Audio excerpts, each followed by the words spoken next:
Sudah bergabung bersama saya ada peneliti Forum Masyarakat Peduli Parlemen Indonesia, Lusius Karus, yang akan membahas bagaimana kemudian konsekuensi hukum maupun politik terhadap penetapan Setia Novanto sebagai tersangka. Selamat malam, Mas Lusius. Selamat malam.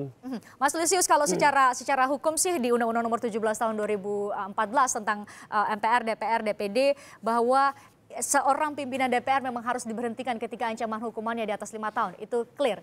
Ya, dan kalau statusnya sudah berkekuatan hukum tetap itu ya. Itu kalau masih tersangka?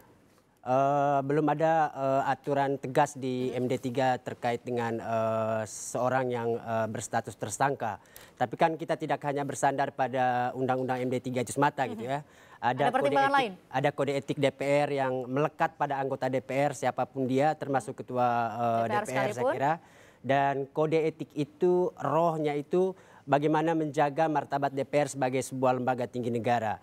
Dan saya kira di situ titik masuk kita untuk menentukan apakah Pak Setia Novanto setelah penetapannya jadi tersangka ini harus berhenti, harus mundur, atau harus diberhentikan gitu ya. Sebaiknya menurut Anda dengan situasi saat ini? Dengan penetapan sebagai tersangka itu sudah ada cacat sebenarnya kalau kita bicara soal martabat DPR sebagai sebuah lembaga tinggi negara. Ini secara politik menurut Anda? Ya, karena saya kira status tersangka itu walaupun belum berkekuatan hukum tetap, walaupun masih di langkah atau di titik paling awal, tapi itu sudah mau mengatakan bahwa ada noda sebenarnya gitu ya pada seseorang dengan jabatan tinggi seperti Pak Setia Novanto, yaitu ketua DPR. Jadi karena ini sebuah lembaga tinggi negara, lembaga perwakilan, kita mengharapkan bahwa orang-orang yang memimpin lembaga tinggi ini sedapat mungkin jauh dari kasus-kasus yang kemudian bisa menghambatnya dalam menjalankan tugas gitu ya.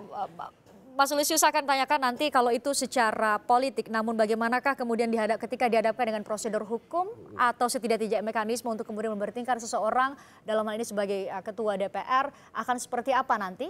Sesaat lagi sudah ada di Kompas Malam.